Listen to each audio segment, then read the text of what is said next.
우리의 눈은 매일 수많은 것들을 바라보지만 영적인 눈이 흐려지면 하나님의 뜻을 분별하지 못하고 세상의 흐름에 휩쓸리게 됩니다. 돈과 성공에 대한 집착, 끝없는 비교와 불만이 우리의 시선을 가리면 신앙은 점점 힘을 잃고 하나님께서 보여주시는 길을 보지 못하게 됩니다. 영적인 시력이 무너질 때 우리는 말씀을 들어도 깨닫지 못하고 기도를 드려도 소망을 발견하지 못하며 결국 신앙은 껍데기처럼 형식만 남게 됩니다. 그렇기에 우리는 반드시 영적인 눈을 다시 열어야 하고 하나님의 관점으로 세상과 자신을 바라보는 시선을 회복해야 합니다. 오늘은 무너진 영적인 시력을 어떻게 새롭게 할 수 있는지 함께 살펴보려 합니다. 첫째, 비교의 눈으로 바라보던 시선을 하나님께 돌릴 때 영적인 눈이 열립니다. 사람은 누구나 다른 사람을 의식하며 살아갑니다. 자연스럽게 비교하게 되고 자신과 남을 견주며 마음을 평가합니다.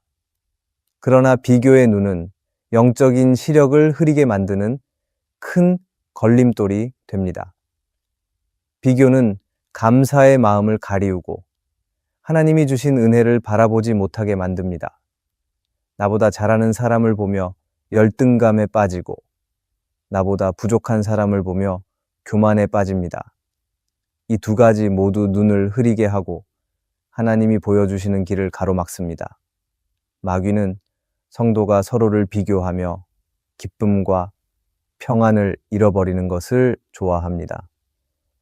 그 순간 성도는 하나님이 아닌 사람을 바라보게 되고 결국 신앙의 중심을 놓치게 되기 때문입니다. 비교의 눈으로 세상을 바라보면 삶은 점점 피곤해집니다.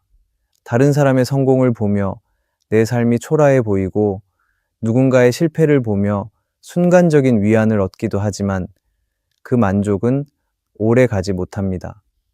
비교는 끝이 없고 채워지지 않기 때문입니다.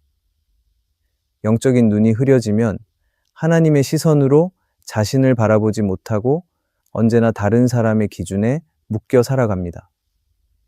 그 결과 신앙은 자유를 잃고 하나님이 주신 부르심을 따라가지 못한 채 세상과 사람을 좇게 됩니다. 성경은 비교가 아니라 믿음의 눈으로 살 것을 말씀합니다. 다윗은 사울과 비교하면 보잘것없는 목동이었지만 하나님께 시선을 두었기에 거인 골리앗을 무너뜨릴 수 있었습니다. 사울은 사람들의 눈치를 보며 끊임없이 비교했지만 다윗은 하나님만 바라보았기에 영적인 눈이 열려 믿음의 승리를 얻었습니다. 우리가 다른 사람과 자신을 비교하는 눈을 거두고 하나님께 시선을 고정할 때 비로소 영적인 눈이 밝아집니다. 비교의 눈은 공동체도 약하게 만듭니다. 교회 안에서 서로의 은사를 비교하거나 누군가의 사역을 시기하면 하나님의 역사는 멈추게 됩니다. 하나님은 각 사람에게 필요한 은사와 역할을 다르게 주셨습니다. 그러나 비교하는 순간 그것을 인정하지 못하고 시기와 불평이 공동체를 흔듭니다. 영적인 눈이 열리면 다른 사람의 은사를 인정하고 축복하며 나의 자리에서 기쁨으로 충성할 수 있습니다. 하나님께 시선을 둔 사람은 비교하지 않고 맡겨진 자리에서 감사로 섬깁니다. 비교는 결국 나 자신을 잃어버리게 합니다. 하나님은 나를 특별하게 지으셨고 누구와도 같지 않게 계획하셨습니다. 그러나 비교의 눈을 계속 두면 하나님이 주신 나의 가치를 보지 못합니다. 자존감은 무너지고 열등감과 교만 사이에서 흔들리게 됩니다. 반대로 하나님께 시선을 둔 사람은 자신이 가진 것을 감사하게 되고 부족함조차 하나님의 은혜로 채워짐을 믿습니다. 비교가 아닌 하나님께 초점을 맞출 때 자신이 누구인지 무엇을 위해 살아야 하는지가 분명해집니다. 결국 비교의 눈을 붙들고 살면 영적인 시력은 흐려지고 감사와 평안은 사라집니다. 그러나 하나님께 시선을 고정하면 눈이 열리고 은혜와 사명을 분명히 보게 됩니다. 그러므로 우리는 오늘도 비교하는 눈을 내려놓고 하나님께 시선을 두는 결단을 해야 합니다. 그럴 때 무너진 영적인 시력이 회복되고 하나님의 뜻을 따라 담대히 걸어가는 삶을 살게 될 것입니다. 둘째, 성공의 기준으로 세상을 보던 시선을 내려놓을 때 영혼이 맑아집니다. 사람은 누구나 성공을 꿈꾸며 살아갑니다. 어려서부터 성취와 결과를 중시하는 환경 속에서 자라나고 사회는 끊임없이 더 많은 성과와 더 높은 자리를 요구합니다. 그러나 이런 기준에 묶이면 영적인 눈은 점점 어두워지고 하나님이 기뻐하시는 길을 분별하지 못하게 됩니다. 성공은 언제나 상대적이어서 더 높은 자리, 더 많은 소유, 더 큰 인정을 추구하게 만들고 결국 끝없는 경쟁과 불안 속으로 끌고 갑니다. 마귀는 성도가 하나님이 주신 은혜를 잊고 세상의 성공만 바라보다가 지칠 때 가장 기뻐합니다. 그 순간 신앙은 하나님 중심에서 벗어나 세상 중심으로 흘러가기 때문입니다. 성공의 기준에 사로잡힌 눈은 감사할 수 없게 만듭니다. 조금 나아졌어도 만족하지 못하고 다른 사람이 더 앞서 있으면 불안에 휩싸입니다. 또한 성공만 바라보다 보면 신앙의 목적조차 흐려집니다. 기도의 자리에서도 하나님께 영광을 돌리기보다 내가 이루고 싶은 성취를 구하게 되고 신앙은 점점 자기 바람을 채우는 도구로 전락합니다. 결국 하나님의 뜻을 따라가기보다 성공이라는 이름으로 자신의 욕망을 합리화하게 됩니다. 성경은 세상의 기준이 아닌 하나님의 기준으로 살아가야 함을 거듭 말씀합니다. 요셉을 생각해 보면 그는 형들의 시기와 배신으로 노예로 팔려가고 억울한 누명을 쓰고 감옥에까지 갇혔습니다.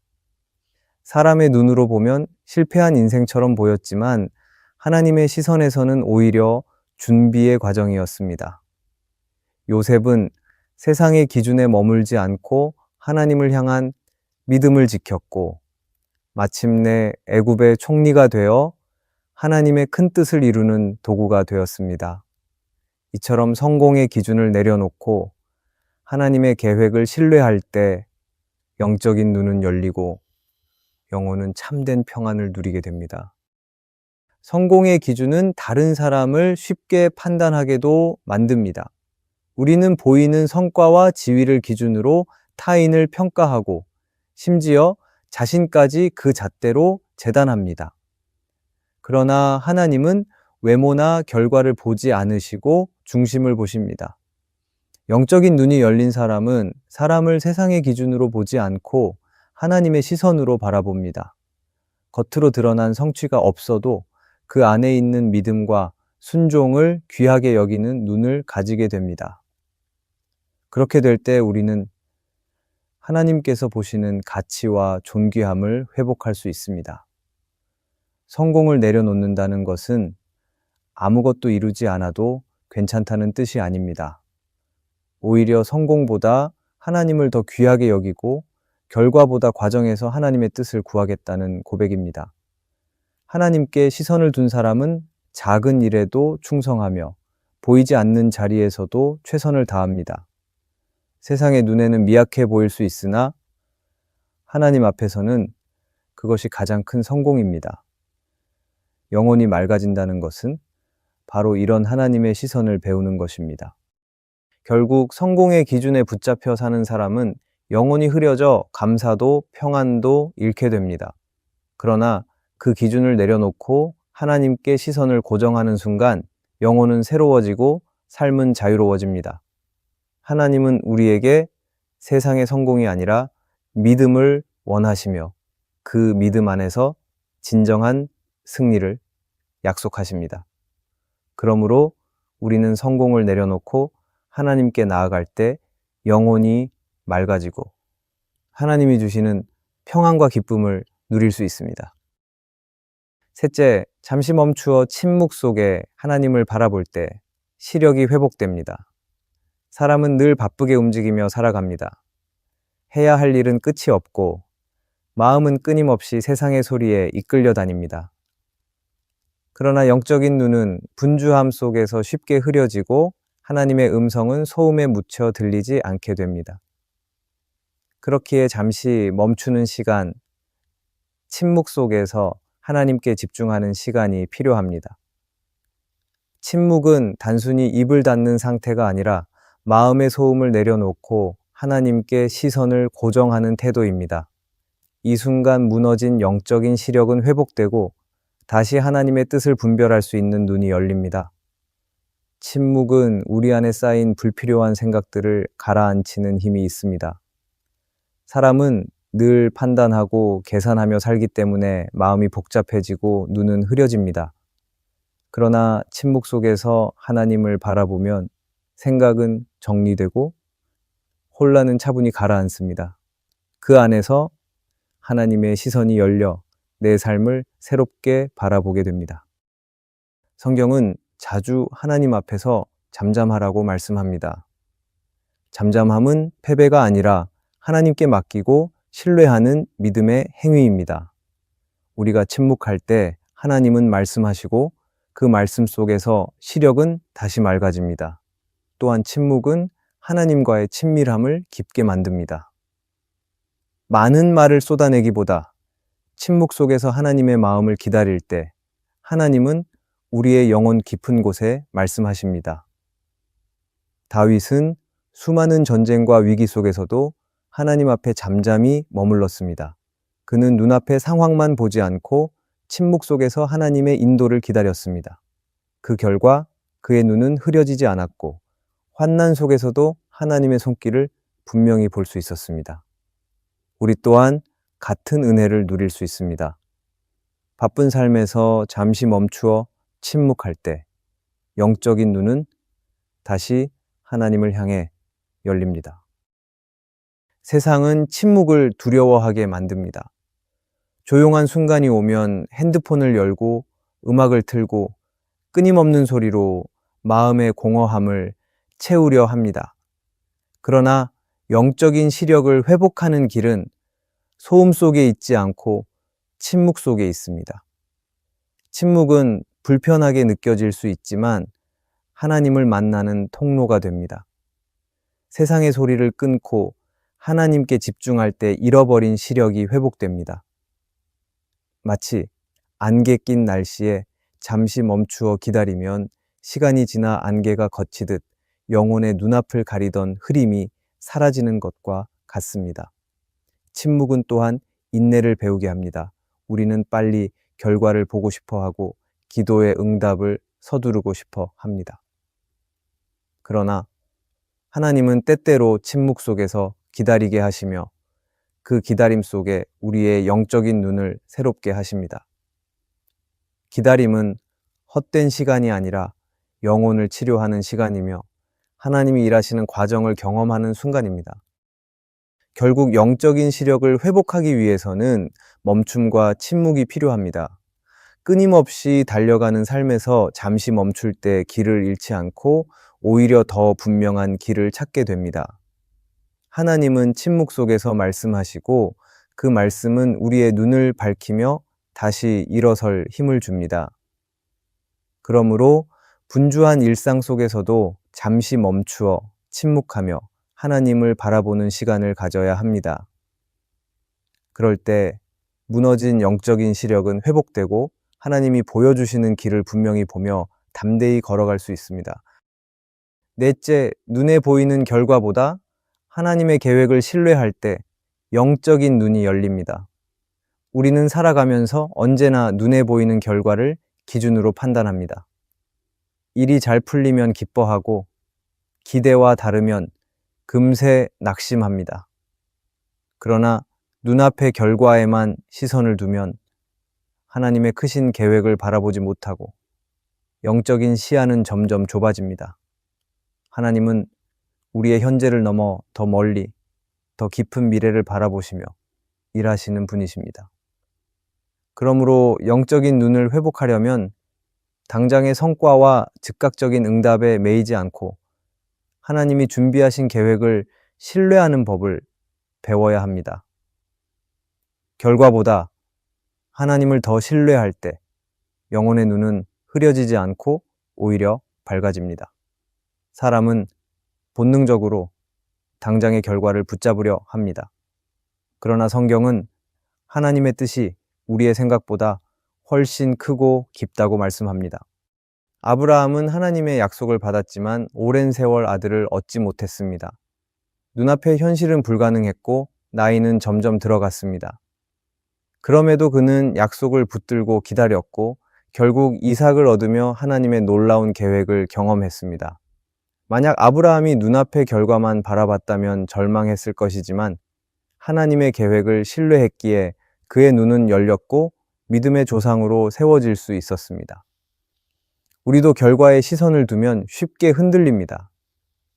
직장에서 원하는 성과가 보이지 않으면 낙심하고 기도의 응답이 지연되면 하나님이 듣지 않으신다고 생각합니다. 그러나 하나님은 우리가 보지 못하는 시간 속에서 더 크고 선한 일을 준비하고 계십니다. 눈에 보이는 결과가 전부가 아님을 깨닫는 순간 우리는 낙심 대신 소망으로 눈을 들 수 있고 영적인 시야는 새롭게 회복됩니다. 팀 켈러는 그의 책 기도에서 이렇게 말했습니다. 하나님은 우리가 원하는 것을 그대로 주시는 분이 아니라 우리가 기도 속에서 진정으로 필요로 하는 것을 주시는 분입니다. 이 말은 결과 중심의 시선을 내려놓고 하나님의 계획을 신뢰해야 한다는 사실을 잘 보여줍니다. 우리가 원하는 응답과 하나님이 주시는 응답이 다를 수 있지만 그것은 하나님께서 우리의 눈보다 더 멀리, 더 깊이 보시기 때문입니다. 응답이 늦어지는 것이 아니라 하나님께서 가장 선한 때를 준비하고 계시다는 사실을 믿을 때 우리의 눈은 흔들리지 않고 밝아집니다. 하나님의 계획을 신뢰하는 사람은 결과를 두려워하지 않습니다. 실패처럼 보이는 상황이 닥쳐도 그것이 끝이 아니라 과정임을 압니다. 그래서 눈앞의 상황에 매이지 않고 결과가 아닌 약속을 붙잡고 살아갑니다. 이런 태도는 영혼을 자유롭게 하고 영적인 눈을 열어 하나님의 큰 그림을 바라보게 합니다. 결국 영적인 시력이 회복된다는 것은 하나님을 신뢰하는 눈을 갖는 것입니다. 결과 중심의 시선은 늘 요동치지만 하나님의 계획을 신뢰하는 눈은 흔들리지 않습니다. 하나님은 언제나 선하게 일하시며 우리가 알지 못하는 길을 준비하십니다. 그러므로 눈앞의 성과와 결말에만 매이지 말고 하나님의 뜻을 신뢰하는 눈을 들어야 합니다. 그럴 때 흐려졌던 시야는 맑아지고 하나님이 인도하시는 길을 분명히 볼 수 있습니다. 무너졌던 영적인 시력이 회복되면 우리는 흔들리지 않고 소망 가운데 담대히 살아갈 수 있습니다. 오늘도 하나님은 우리의 눈을 열어주시고 믿음의 길을 똑바로 걸어가도록 인도하고 계십니다. 오늘의 말씀이 은혜가 되셨다면 댓글에 아멘이라고 적어주시면 감사하겠습니다. 여러분들이 남겨주시는 댓글은 정말 큰 힘이 됩니다. 그리고 여러분들이 눌러주시는 좋아요와 구독도 큰 힘이 됩니다. 오늘도 함께 해주셔서 감사합니다. 기도하겠습니다. 하나님 아버지, 흐려진 우리의 눈을 열어주셔서 하나님의 시선으로 세상을 보게 하시니 감사합니다. 비교와 욕심의 눈을 거두고 주님의 계획을 신뢰하는 눈을 가지게 하옵소서. 분주한 삶을 멈추어 침묵 속에서 주님을 바라보며 영혼의 시력을 회복하게 하옵소서. 우리의 삶이 언제나 주님의 뜻을 분별하고 담대히 살아가기를 소망하며 예수님의 이름으로 기도합니다. 아멘.